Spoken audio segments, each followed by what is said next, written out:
Salamat sa aming mga abogado na tinulungan kami sa paghain ng aming posisyon sa Korte Suprema ngayong araw na ito. May kilang ang aking sasabihin, no? Ito ay isang excerpt galing sa libro ni noong Gene Sharp. Ang pawagan ng kanyang libro ay The Politics of Nonviolent Action. Ang sabi na ay,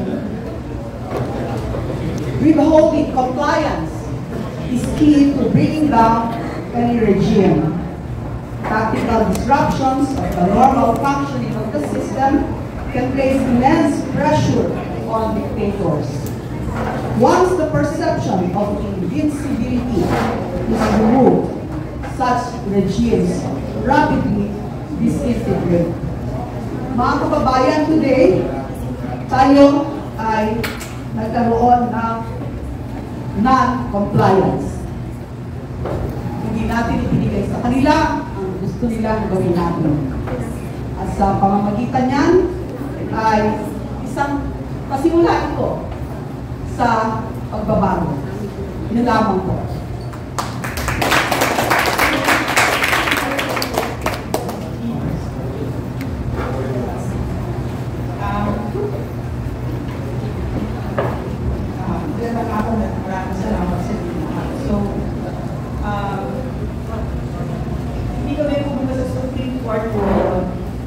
Kasi ang Kongreso ay hindi na pinagkakatiwalaan.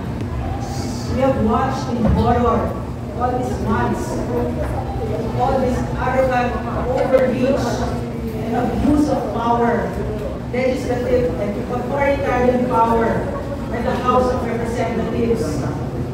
Kitang-kita natin yun. And in the last SWS survey, nobody was surprised when it came out, but the truth is that Congress is the least trusted or bumagsak ang trust level sa Kongreso. So this is the reason why we did not show up there. So we do not recognize the constitutionality of what Congress is asking us to do. And having been on the receiving end of the legislative overreach of Congress, I know exactly what I'm talking about. I know that when we're there, we will not get a word in edgewise. I know that because it was done to me, to SMNI, and I was illegally detained by the very same people who were there kanina. Bakit ba nila ito ginagawa? Ano bang hinaharap ng Pilipinas ngayon? The most corrupt budget by Congress in the entire history of the Philippines. Nakahiya itong Kongreso ito. At anong gusto nila? In a certain case of the Supreme Court, then it was Makabangon, if you don't mind, I need to read it today. Makabangon versus Zatarga, something like that. This is the Supreme Court.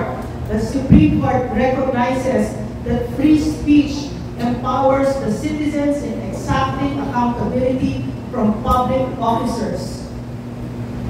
What does it mean? Sabihin ko, inatutunan ko sa Pangulong Rodrigo Roa Duterte that I had the honor of serving our country with. This is what President Duterte taught us. Free speech is a right above all other rights. So, dyan nakahinge ang pagkatao natin. Inalienable right.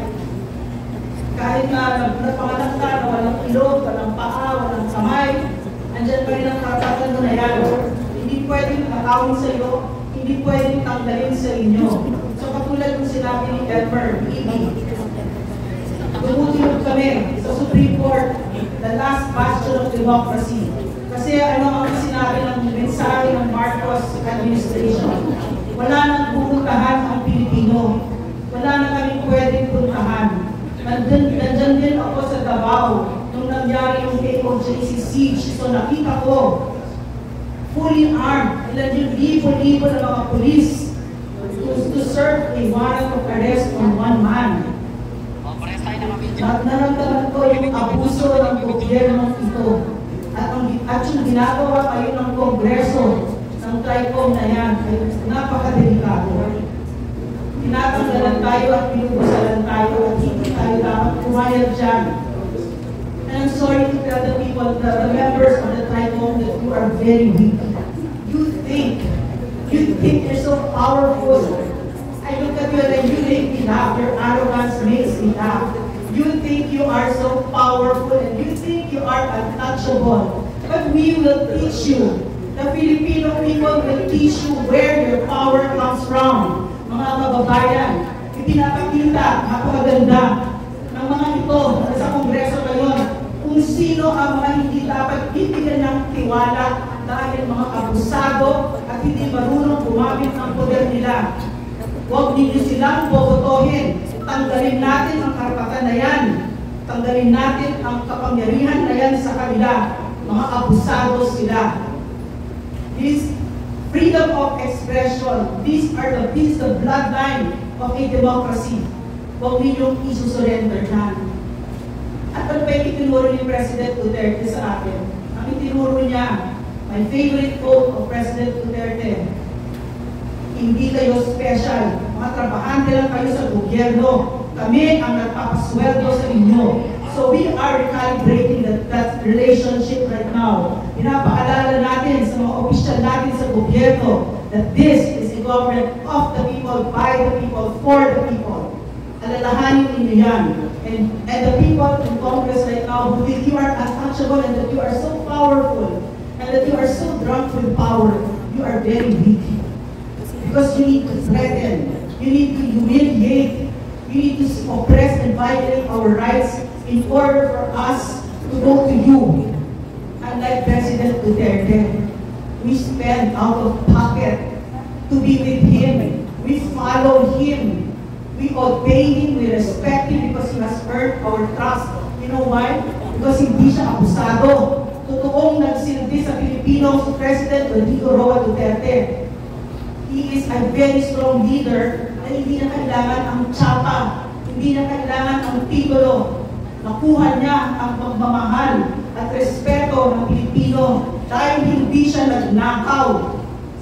Hindi siya parte ng vice cam na yan.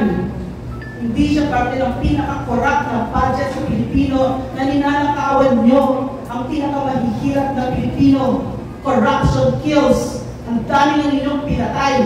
Yung mga public hospitals natin, yung mga batang nagkakasakit na walang vaccines na pinagnanakaw ninyo because you just have to have your 3 million watches, 3 million peso watches, your vulgar bags, ugly faces of your wife, their plastic surgery. So, this is all that I have to say. Pilipino ang magtuturo sa inyo kung sino ang totoong may kapangyarihan dito. Leading towards an election year, we will teach you a lesson. And we are also asking, we are also very grateful that in this dark chapter of our country's history, we still have this last recourse, the last bastion of our democracy, the Supreme Court. Thank you.